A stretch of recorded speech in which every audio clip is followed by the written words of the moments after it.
द्रौपदी हरणपर्व भाग 11. जनमेजय त्यांना विचारतो, द्रौपदीवर झालेल्या अन्यायानंतर ते पांडव पुढे काय करतात.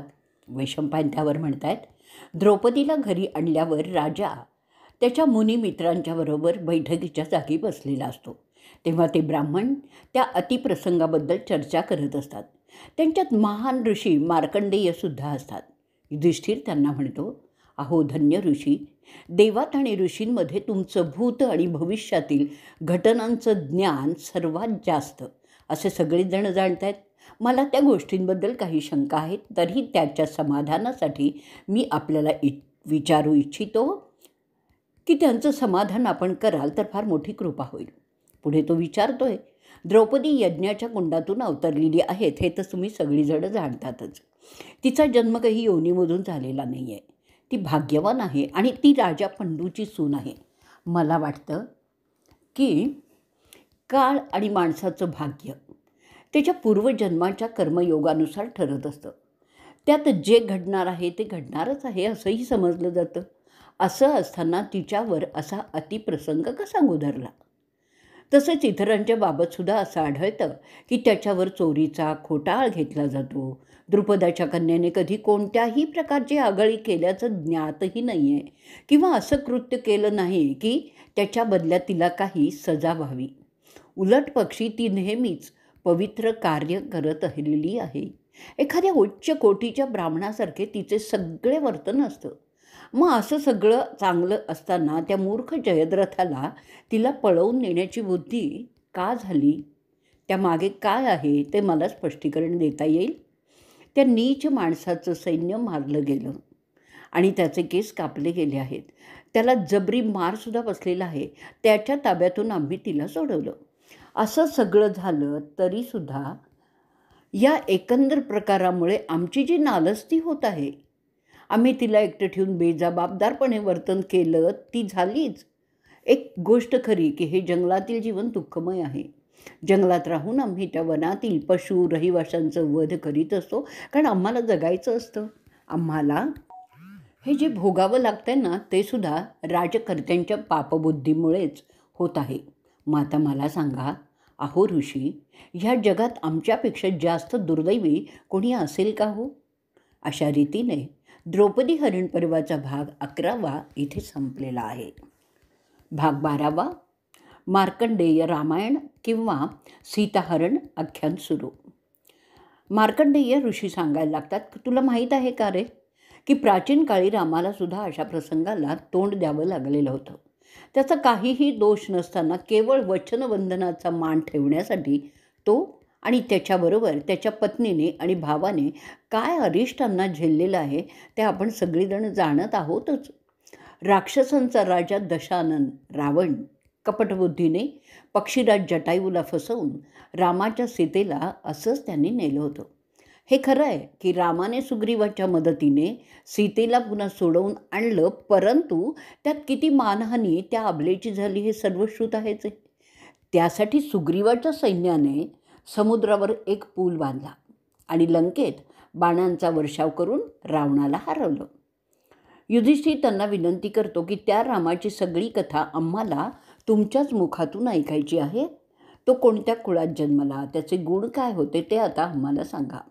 तसंच रावण कोण होता, त्यांनी रामाच्या पत्नीला का पळवलं, रावण कोणत्या कुळात जन्मला होता, रामाशी त्याचं असं काय वैर होतं की त्यांनी असं करावं. आम्हाला त्या नरश्रेष्ठ रामाची कथा आपल्या मुखातूनच ऐकायची आहे. आपण तरी ह्या विश्वाचे प्रत्यक्षदर्शी साक्षीदार म्हणून स्वयंभूने सांगितलेलं आहे. म्हणजे आपण हे सगळं प्रत्यक्ष पाहिलेलं आहे. तेव्हा ते जसं पाहिलं आहे तसं आम्हाला सांगावं आणि आम्हाला उपकृत करावं. मार्कंडेय सांगायला लागतात, तुला ती सगळी कथा मी सांगतो, ती नीटपणे लक्ष देऊन ऐक. ती कशी घडली तशीच मी तुला आत्ता सांगणार आहे. त्या प्रसंगातून रामाला आणि सीतेला किती यातना भोगाव्या लागल्या ते सगळंच मी तुला सविस्तरपणे सांगणार आहे. फार पूर्वी एक राजा होऊन गेला. त्याचं नाव होतं अज. तो इक्ष्वाकू घराण्यातला होता. त्याला दशरथ रामाचा एक मुलगा होता. तो वेदशास्त्र संपन्न होता. तो पवित्र जीवन व्यतीत करत होता. दशरथाला 4 पुत्र होते आणि ते सुद्धा चांगले सुविद्यच होते. त्यांची नावं होती, पहिला राम, त्यानंतर क्रमाने लक्ष्मण, शत्रुघ्न आणि भरत. रामाची आई होती कौशल्या आणि भरताची आई होती कैकेयी. लक्ष्मण आणि शत्रुघ्न दशरथाच्या 3ऱ्या पत्नीची म्हणजेच सुमित्राची लेकरं होती. त्याच काळी विदेहचा राजा होता जनक. त्याला एक कन्या होती, तिचं नाव होतं सीता. तसरीने स्वतः तिला उत्पन्न केलं होतं. त्याची इच्छा होती की रामाचा विवाह सीतेशी व्हावा. ही राम आणि सीतेची जन्माची कथा मी तुला थोडक्यात सांगितली आहे. आता मी तुला रावणाच्या जन्माची कथा सांगतो. ह्या सृष्टीला उत्पन्न करणारा साक्षात ब्रह्मा, प्रजापती, रावणाचा आजोबा. त्याच्या तपोसामर्थ्याने कायचं तर काय वर्णन करावं.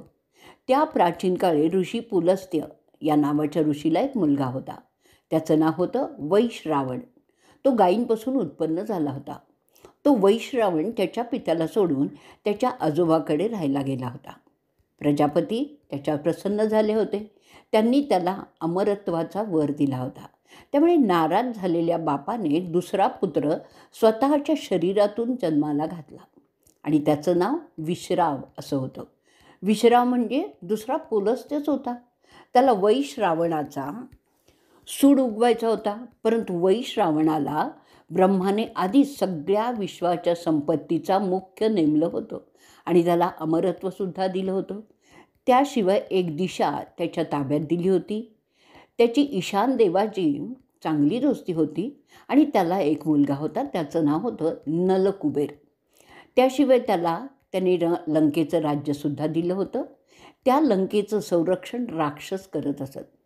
त्याशिवाय एक उडणारा रथ, ज्याला पुष्पक विमान म्हणत, तेही दिलं होतं. प्रजापतीच्या इच्छेनुसार यक्षाचे कारभारसुद्धा त्याच्याकडेच होते. हे जे सगळं दिलं होतं, त्यामुळे पुलस्त्याच्या विश्राव अवताराला वैश्रावणाचा राग होता. इथेच द्रौपदी हरण पर्वाचा 12वा भाग संपलेला आहे. भाग 13वा. मार्कंडेय सांगतात की पुलस्त्य ऋषींचा तो मुलगा विश्राव, जो पुलस्त्याचाच भाग होता, त्याच्या मोठ्या भावाच्या श्रीमंतीचा लोभ करायला लागतो. त्याला वैश्रावणाचा द्वेष वाटत असतो आणि वैश्रावणाला जाणीव असते की विश्राव त्याचा द्वेष करीत आहे. तो कुबेर, जो राक्षसांचा राजा होता, त्या विश्रावाला खुश करण्याचा हरेक प्रयत्न करत असतो. तो कुबेर, ज्याचं वाहन आहे माणूस, म्हणजे तो माणसाच्या मानगुटीवर तो बसला आहे असा त्याचा अर्थ होतो. लंकेत तो राहत होता. त्याच्या भावाला म्हणजे विश्रावाला मदत करण्यासाठी 3 राक्षसिणींची नेमणूक तो करतो. त्या राक्षसिणींची नावं अशी होती: पुष्पोत्कता, ऐका आणि मालिनी.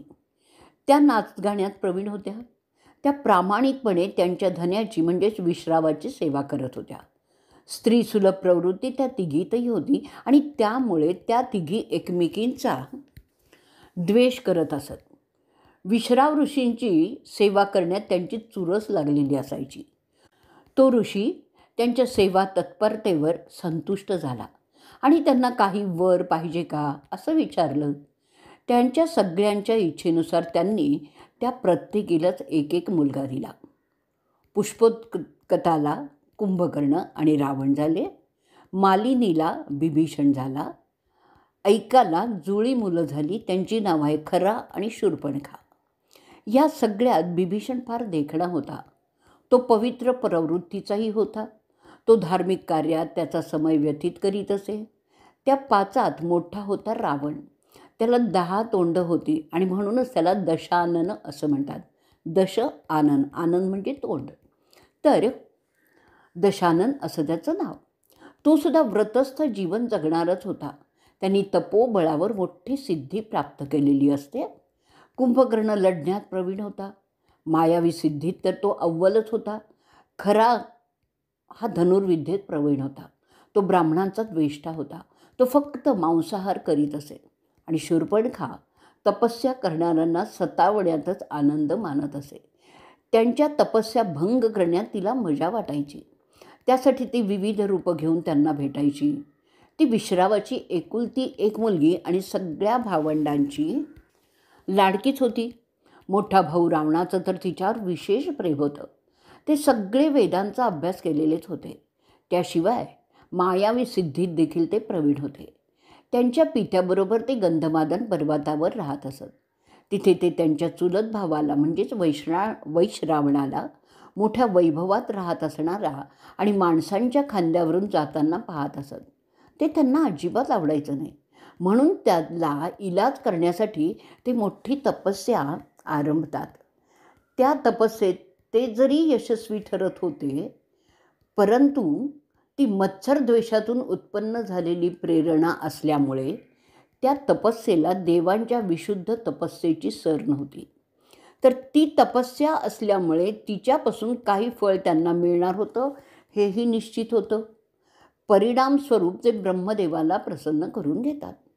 त्यांच्यातील दशानन जो फक्त वायुप्राशन करून तपस्या करत होता, त्याच्याभोवती चौफेर अग्नी चेतवलेले असायचे आणि त्यात तो एका पायावर उभा राहून तशी तपस्या करीत होता.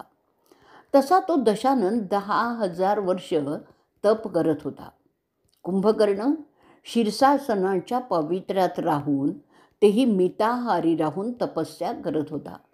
तो सत्वशीलतेचे नियम काटेकोरपणे आचरणात ठेवत होता. तो देखणा विभीषण केवळ शाकाहार करीत असे आणि ध्यान साधना करीत असे. खरा आणि शूर्पणखा मजेत फिरत असत. त्यांचं काम त्यांच्या भावांवर लक्ष ठेवून त्यांना काही हवं नको ते पाहण्याचं असायचं. अशा रीतीने 1000 वर्षांच्या तपस्येनंतर मोठा भाऊ त्याचे 10ही डोकी स्वतः कापतो आणि अग्निदेवाला अर्पण करतो. त्या तशा घोर तपस्येमुळे ते ब्रह्मदेवाला प्रसन्न करतात. ब्रह्मदेव त्या प्रत्येकाला वर देण्याचं म्हणतात. ब्रह्मदेव त्यांना उद्देशून असं सांगतात की मी तुम्हा सगळ्यांवरच प्रसन्न झालेलो आहे. आता तपस्या करण्याचं कारण काही उरलेलं नाही आहे, कारण मी तुम्हाला आशीर्वाद देणार आहे. तुम्हाला काय पाहिजे आहे ते सांगा. फक्त अमरत्व सोडून काहीही मागा. तुझं शिर अग्नीला दिलेलं आहे. ती पुन्हा तुझ्यावर पहिल्याप्रमाणे तुला जर केव्हा हवे असतील तेव्हा ती येतील. तुझं शरीर कुरूप होणार नाही. तुला हवं ते रूप धारण करू शकशील आणि त्याप्रकारे तू तुझ्या शत्रूचा पराभवही करू शकशील. ते आश्वासक बोलणं ऐकल्यावर रावण ब्रह्मदेवाला म्हणतो की मी कधीच गंधर्वांच्या हाती हारलेलो नाही किंवा किन्नर, यक्ष, राक्षस किंवा नाग यांच्या हातीसुद्धा मी हारलेलो नाही आहे. तर इतर प्रजापतींच्याकडूनही मला पराभव होण्याचा संभवही नाही आहे.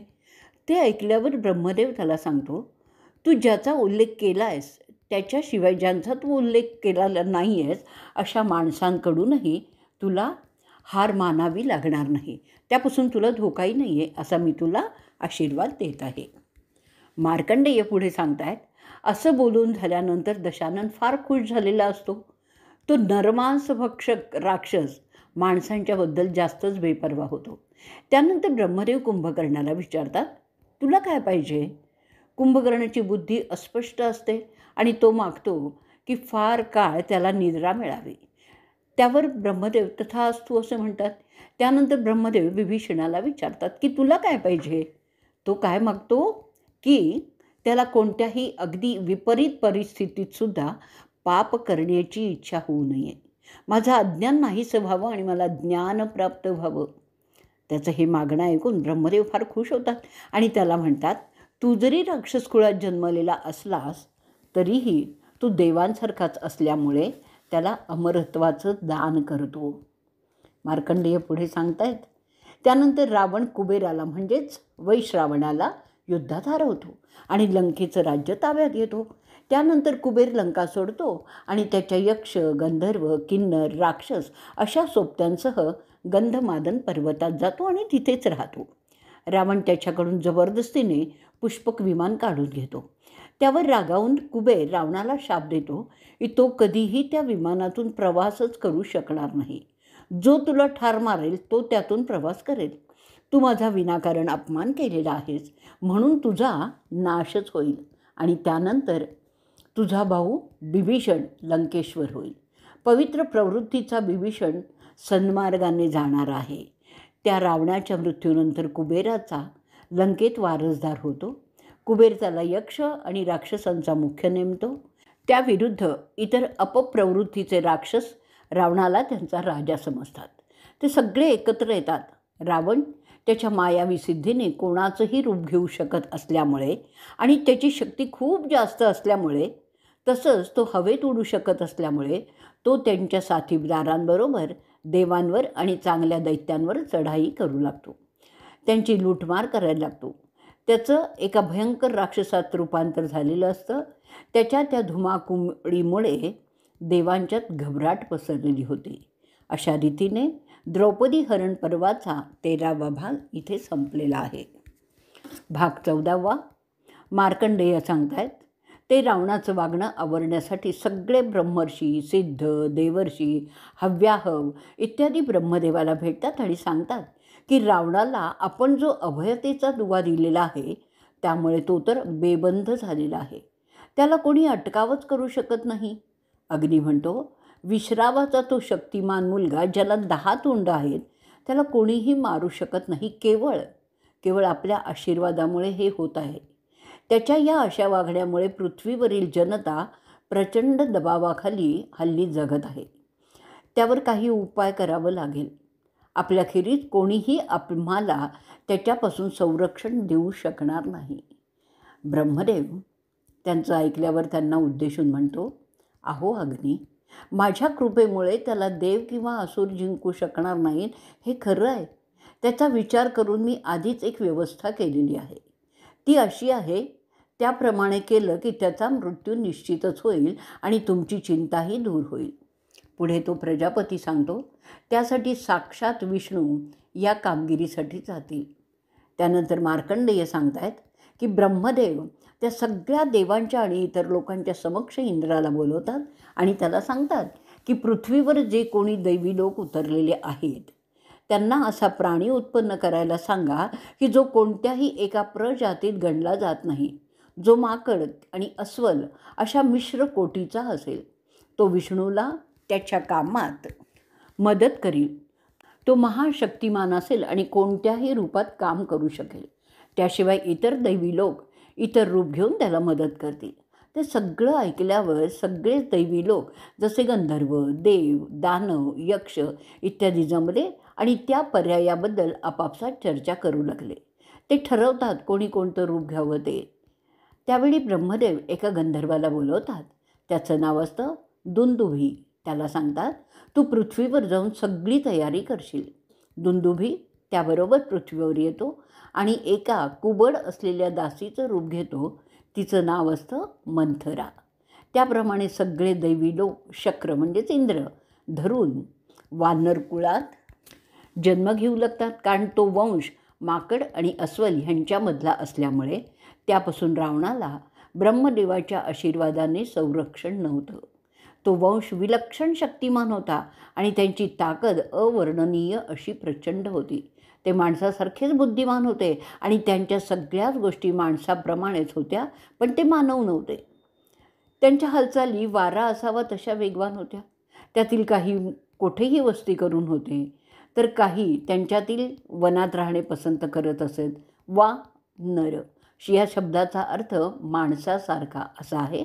विष्णूला मदत करण्यासाठी ब्रह्माने शंभूला विनंती केली, कारण रावण विश्रावाच्या रूपातील पुलस्त्य ऋषींचा मुलगा आणि शंकरांचा निस्सीम भक्त होता. त्याला मारण्यासाठी कोणी दुसरा मुलगा किंवा दुसऱ्या कोणाचाही उपयोगच होत नव्हता. म्हणून शंभू स्वतः त्यासाठी तयार झाले. ते मारुतीच्या अवतारात पृथ्वीवर जाऊन रामाच्या दासाची भूमिका करत रावणाचा वध करण्यास रामाला म्हणजेच विष्णूला मदत करण्यास तयार झाले. एकट्या विष्णूला मानव अवतारात ते करणं शक्यच नव्हतं, कारण रावणाला कोणी मारूच शकणार नव्हता. सगळी तयारी झालेली होती आणि मंथरा तिला दिलेलं काम करण्यासाठी पृथ्वीवर अवतरली. तिचं काम होतं काय? भेद करणं. त्यासाठी ती भांडणं लावण्याच्या उद्देशाने दशरथ राजाच्या राणीवशात दासी म्हणून काम करायला लागली. अशा रीतीने द्रौपदी हरण पर्वाचा 14वा भाग इथे संपलेला आहे. भाग 15वा. युधिष्ठिर मार्कंडेयांना विचारतो की अहो महामुनी, रामाचा जन्म कसा झाला ते आपण सांगितलं आहे, परंतु त्याला राज्याबाहेर का काढलं त्याबद्दल आणखीन सांगाल तर बरं होईल. दशरथाचे 2 पुत्र मिथिलेची राजकन्या सीतेबरोबर वनवासात का गेले तेही आम्हाला आपण सांगावं. मार्कंडेय सांगतात, दशरथ राजा मोठा पवित्र प्रवृत्तीचा होता. तो मोठा धार्मिक व्रतवैकल्य करणाराही होता. त्याला 3 मुलं झाली तेव्हा तो फार आनंदात होता. त्याची 3ही मुलं यथावकाश मोठी झाली. ते त्यांचं वेदांचं शिक्षण पूर्ण करतात. त्याशिवाय वेदातील गुप्त गोष्टींचा सुद्धा ते चांगला अभ्यास करतात. त्या गुप्त गोष्टींना खील असंही म्हणतात. रिवाजानुसार ब्रह्मचर्य व्रताचं व्यवस्थित आणि यथास्थित पालन केल्यानंतर ते विवाह करतात. ते सगळेच विनाव्यत्यय पार पडल्यामुळे राजा दशरथही फार खुश असतो. आनंदी स्वभावाचा राम त्याच्या पित्याच्या तर कंठमणीत झालेला होता. त्याच्या गोड स्वभावामुळे तो त्याच्या राज्यात सगळ्यांचाच आवडता राजपुत्र झालेला होता. राम त्यांच्यात सर्वात ज्येष्ठ होता. यथावकाश दशरथ वृद्ध झाल्यामुळे तो संन्यासाश्रमात जाण्याचा विचार करत होता. राजा त्याच्या प्रधानाच्या सल्ल्याने रामालाच उत्तराधिकारी म्हणून नेमण्याचं ठरतं. त्यामुळे राजा फार आनंदात असतो. रामाची भावंडंसुद्धा आनंदातच असतात. रामाला गादीवर बसलेलं पाहून दशरथाला आणि त्याच्या आईला म्हणजे कौशल्याला फार संतोष झालेला होता. सडपातळ बांधा असलेला, ज्याचे हात अजानुबाहू होते, ज्याचं नेत्र रक्तवर्णी होते, केस कुरळे होते, त्याची चाल डोलणाऱ्या हत्तीसारखी होती, ज्याच्याकडे बघितलं की साक्षात इंद्र असा तो दिसत होता. दृष्ट लागावी असा तो आणि त्याची पत्नी यांचा जोडा त्या दरबारात शोभत होता. त्याचं शहाणपण ब्रह्मदेवासारखंच होतं. अर्थात तो साक्षात विष्णूचा अंशावतारच होता. त्यामुळे हे असं सगळं असणं अपेक्षितच होतं. तो व्रतस्थ होता. त्याचे भोगेंद्रियांवर संपूर्ण नियंत्रण होतं. त्याचं रूपच असं होतं की त्याचे वैरीसुद्धा त्याचा आदर करत होते. राम सज्जनांचा कैवारी तर दुर्जनांचा विध्वंसकच होता. त्याची मतीच अशी होती की तो कधीही गोंधळून जात नसे. योग्य वेळी योग्य निर्णय घेण्याची त्याची क्षमता वाखाणण्यासारखीच होती. राजा दशरथ त्याच्या ब्राह्मणांना सांगतो, आज पुष्य नक्षत्राची युती होत आहे आणि ती एका दिवसापुरतीच आहे. त्या शुभमुहूर्तावर मी माझ्या रामाला गादीवर बसल्याचं जाहीर करणार आहे. त्या विधीसाठी तयारीला लागावं. तो राजाचा आदेश. तो आल्यानंतर सगळेच मंत्री त्या विधीच्या तयारीला लागतात. त्या सुमाराला मंथरा, जो खरं तर दुंदुभी गंधर्व होता, दशरथाच्या दुसऱ्या पत्नीची दासी म्हणून तिथे काम करत होता. ती तिच्या राणीला म्हणजेच कैकेयीला म्हणते, राणी सरकार, आपलं भाग्य फुटकं निघालं बघा. कारण ज्या मुहूर्तावर हा सोहळा आयोजित केलेला आहे त्यावेळी जर तो संपन्न झाला तर आपल्याला एक सर्प दंश करेल आणि त्यामुळे मरून जाल. कौसल्या खरोखरच मोठी भाग्याची होती. कारण त्या विधीनंतर तिचा पुत्र राजा होणार आणि आपला पुत्र मात्र त्याचा प्रधान होणार. त्यामुळे तुमची किंमत वाड्यात काय राहणार मला समजत नाही. एका प्रधानाची आई म्हणून तुमच्याकडे सगळं जग पाहत राहणार हे मला काही बरोबर वाटत नाही आहे. मंथरेचं ते विषारी बोलणं ऐकल्यावर कैकेयी हलक्या कानाची होती. ती चिडते. ती तिचे सगळे दागिने अंगावर घालते आणि फणकारत तिच्या पतीकडे तो एकटाच आहे असं पाहून जाते. फार लाडात आला तर सोंग घेत कैकेयी दशरथाला आठवण करून देते की त्याने कधीही तिच्या इच्छांचा अव्हेर केलेला नाही आहे. त्याचप्रमाणे तो आजसुद्धा तिच्या इच्छेचा अव्हेर करणार नाही. ती त्याला सांगते, तुम्हाला आठवतच असेल ना की बऱ्याच वर्षापूर्वी तुम्ही मला एक वचन दिलं होतं, जेव्हा मी तुमचं एक अवघड काम करून दिलेलं होतं. आज मी त्या वचनाची पूर्तता आपण करावी हे सांगण्यासाठीच आपल्याला आग्रह करणार आहे. जर आपण आपला शब्द ठेवला नाही तर आपल्याला वचनभंगाचं पाप नक्कीच लागेल असं ती त्याला म्हणते. राजा मोठा खुशीत होता. तो तिला सांगतो, अगं तुला काय पाहिजे ते तू न डगमगता सांग. माझ्याकडे ब्राह्मणांना देऊन उरलेली जी संपत्ती आहे ना त्यातली किती ग पाहिजे तुला ते सांग. कोणाचा वध व्हावा असं तुला वाटतं आहे का? की ज्याला फाशी दिली आहे त्यालाच मी सोडून द्यावं असं तुला वाटतं आहे का? बोल बोल, काय पाहिजे तुला? आज मी फार खुश आहे. मी ह्या प्रदेशाचा राजा, 4ही वर्णांचा अधिपती आहे. तुला काय कमी आहे इथे की तू काही माझ्याकडे मागावंस? चटकन सांग, तुझी माग तरी काय आहे? राजाचं ते बोलणं ऐकल्यावर कैकई समजते की राजा पुरता तिच्या कह्यात आलेला आहे आणि आता ती राजाला म्हणते, माझी इच्छा आहे की माझा मुलगा भरत तुमचा उत्तराधिकारी व्हावा आणि रामाने तपस्या करण्यासाठी आणि अरण्यात असलेल्या राक्षसांचा बिमोड करण्यासाठी जावं आणि ते काम तो 14 वर्ष करेल. तिथे तो संन्यासासारखं जीवन जगेल, कातड्याचं वस्त्र नेसेल, त्याच्याबरोबर त्याची पत्नीसुद्धा जाईल. ते तिचं बोलणं ऐकून प्रथम राजाला काही खरंच वाटेना आणि तो समजतो की आपली प्रिय भार्या गंमत करते. परंतु ती गंमत करत नाही आहे हे जसं त्याच्या ध्यानात येतं तेव्हा तो राजा फार खिन्न होतो. तरीही तो कैकईला सांगतो की ह्यात त्याच्यापेक्षा रामाचा भाग जास्त असल्यामुळे जर राम त्यासाठी तयार असेल तर त्याची मला काही हरकत नसावी. दशरथ समजत असतो की राम त्यासाठी तयारच होणार नाही आणि त्यामुळे हे होणार नाही. म्हणून तो रामाला बोलवतो आणि विचारतो की त्याचं काय म्हणणं आहे.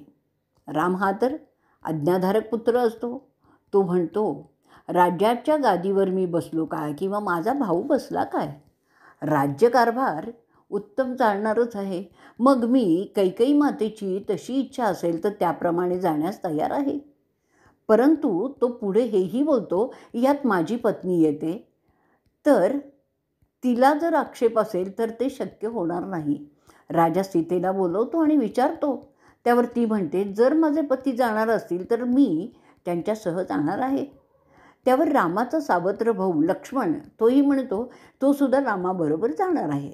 म्हणजे कैकईच्या मतानुसार भरताला बिनदिक्कत राज्यकारभार करता येईल. अशा रीतीने ते तिघे वनवासात फेकले जातात. कैकईच्या इच्छेसाठीच ना फक्त. त्यामुळे व्यथित अंतःकरण झालेला राजा दशरथ अनंतात विलीन होतो. त्यानंतर भरत गादीवर बसतो. कैकईची ती इच्छा पूर्ण होते. अशा रीतीने आपलं ध्येय पूर्ण झालं म्हणून खुशीत असलेली कैकई भरताला जवळ बोलवते आणि सांगते की माझ्या मुला, आता हे सगळं राज्य तुझ्या एकट्याचं आहे. त्यात तुला कोणीही वाटेकरी नाही आहे. तिथे तू आता मजेत राज्य कर. ते ऐकून तिचा मुलगा तिला म्हणतो, माझी आई, तू एक अतिशय घाणेरडा खेळ खेळलेली आहेस. माझ्या बापाचा तू एक परीने खूनच केलेला आहेस. मी तुझा धिक्कार करतो. तुझ्या कोत्या बुद्धीची मला लाज वाटते आहे. केवळ ह्या नश्वर संपत्तीसाठी तू माझ्या मोठ्या भावाला आणि त्याच्याबरोबर माझ्या बहिणीला आणि त्याच्याबरोबर माझा प्रिय बंधू लक्ष्मण अशा सगळ्यांना वनात धाडून मोठा अपराध केलेला आहेस. तुझ्या या कृत्यामुळे सगळेच ब्राह्मण आपल्याला तुच्छ समजू लागलेले आहेत. मला तर त्यांना तोंड दाखवण्याची सुद्धा लाज वाटते आहे. त्यांना वाटतं आहे मी तुला तसं करायला सांगितलं आहे. त्यांचं तोंड मी कसं बंद करू. असं बोलून तो तरुण राजपुत्र ओक्साबोक्षी रडायला लागतो. ते त्याचं वागणं पाहून तिथे जमलेले दरबारी समजून चुकतात की ही खेळी कैकईने तिच्या अक्कल हुशारीने केलेली आहे. त्यात राजपुत्र भरताचा काहीही संबंध नाही. तो त्याच्या आईला सांगतो की मी माझ्या पित्यासम ज्येष्ठ भावाला आणि माझी बहिणी आणि लक्ष्मणाला परत आणण्यासाठी जाणार आहे. ते बोलल्यावर भरत त्याच्या तीनही मातांना म्हणजे कौशल्या, कैकई आणि सुमित्रा त्यांच्या रथात घेऊन रामाचा शोध घेण्यासाठी निघतो. त्याच्या मनात दुःख भरलेलंच आहे. त्याला रामाला दाखवायचं होतं की ह्याच्यात त्याचा काहीही हात नाही आहे. त्याच्याबरोबर त्याचा धाकटा बंधू शत्रुघ्नही असतो. ते रथ एका रांगेत निघतात. त्यांच्याबरोबर ऋषी वसिष्ठ आणि वामदेवही होते. त्याशिवाय शेकडो ब्राह्मणही होते. अशी ती यात्रा रामाचा शोध घेण्यासाठी निघते. ती यात्रा पाहण्यासाठी त्या नगरातील सगळेच आबालवृद्ध घराबाहेर येऊन उभे राहतात. रामाला परत आणण्यासाठी ते जात आहेत हे समजल्यावर राज्यात उलटसुलट चर्चेला उधाण येतं. त्यावेळी राम चित्रकूटच्या वनात राहत होता. भरत त्याला भेटतो. सगळा प्रकार त्याला समजावतो की त्याने परत राज्यात यावं आणि आपली गादी सांभाळावी. परंतु एकवचनी राम त्याची समजूत काढतो. त्याला त्याचा उत्तराधिकारी असं सगळ्यांच्या समक्ष नेमतो आणि रामाचा अधिकारी म्हणून त्यांनी राज्यकारभार करावा अशी आज्ञाही देतो. राजपुत्र भरत रामाच्या पादुका त्याच्याकडे मागतो आणि त्या घेऊनच ते सगळे पुन्हा राजधानीकडे परत येतात. भरत त्यानंतर नंदीग्राम इथे राहूनच राज्याचा कारभार रामाचा सेवक या अर्थाने करत असतो. लोकांचा त्याच्या वनवासाला जाण्याला प्रचंड विरोध असतो आणि ते त्यांचे अयोध्येचे प्रजाजन पुन्हा त्याला विनवण्या करण्यासाठी येतील या भयाने तो सीता आणि लक्ष्मण आणखीनच खोल घनदाट अरण्यात शिरतात. तो सरभंगा आश्रमात जातो, तिथे पूजा करतो आणि तो पुढे आणखीन दाट असलेल्या दंडकारण्यात शिरतो. रामाला गुरुगृही वनात राहण्याची सवय असल्यामुळे ते त्याला आणि लक्ष्मणला विशेष अवघड नव्हतं, परंतु सीतेला मात्र ते सगळंच नवीन होतं. पण पतिव्रता सीता ते सगळं आनंदाने स्वीकारत असते. दंडकारण्यात तो गोदावरी नदीच्या किनारी राहायला लागतो. तिथे त्याला अनेक ऋषींचे आश्रम आढळतात. त्यांच्या सान्निध्यात ते तिघेही आपला काळ घालवत असतात. तिथे रावणाचा भाऊ खरा आणि बहीण शूर्पणखा तिथल्या ऋषींना वारंवार त्रास देत असतात असं समजतं. ती राक्षसीण त्या काळी जनस्थान नावाच्या ठिकाणी राहत होती. तिथे ऋषींच्या संरक्षणार्थ राम आणि लक्ष्मण कित्येक हजारांनी राक्षस ठार मारतात. त्यात खरा आणि दुष्यन हे सुद्धा मारले जातात. अशा रीतीने तो ते जंगल राक्षसांपासून मुक्त करतो. त्या मारामार्यात रावणाच्या लाडक्या बहिणीचं नाक कापलं जातं. त्यामुळे रागावून ती तिच्या मोठ्या भावाकडे म्हणजेच रावणाकडे तक्रार करण्यासाठी लंकेला रवाना होते. लंकेत येऊन ती तिचं कापलेलं नाक आपल्या दशाननाला दाखवते, त्याच्या पाया पडते आणि सांगते, तू जर माझा सच्चा भाऊ असशील तर माझ्या कापलेल्या नाकाचा वचपा काढशील. ते तिचं रडणं पाहून रावण संतापतो. तो त्याचा अपमानच समजतो. चवताळून तो उठतो आणि त्यानंतर एकांतात तो आपल्या बहिणीला तो प्रकार काय झालेला आहे हे विचारतो. तो राक्षस दशानन त्याच्या बहिणीला शब्द देतो की ज्याने कोणी हे कृत्य केलेलं आहे तो त्याची किंमत मोजेल. माझ्या वाटेला जाणारा कोणीही असो त्याला मी शांतपणे झोपू देणारच नाही. त्याने एका भयंकर सापाच्या माथ्यावर पाय टाकलेला आहे. सिंहाच्या तोंडात हात घालणारा हा कोण आहे? असं बोलल्यानंतर त्याच्या सर्वांगातून अग्नीच्या ज्वाळा निघू लागल्या. वणव्यात पेटलेलं झाड कसं अंधारात धगधगताना दिसतं तसा तो दिसायला लागला. त्यानंतर ती त्याची बहीण रामाच्या कारवाया दंडकारण्यात कशा आहेत आणि तो ऋषींना कशी मदत करतो आहे ते सगळं सविस्तरपणे सांगते. त्याने कशाप्रकारे शेकडो राक्षस आणि त्याचा भाऊ खरा आणि दुःशासनाला मारलं आहे तेही ती सांगते. ते सगळं ऐकल्यावर तो ठरवतो की मारीचाला रामाला मारण्यासाठी तयार करायचं.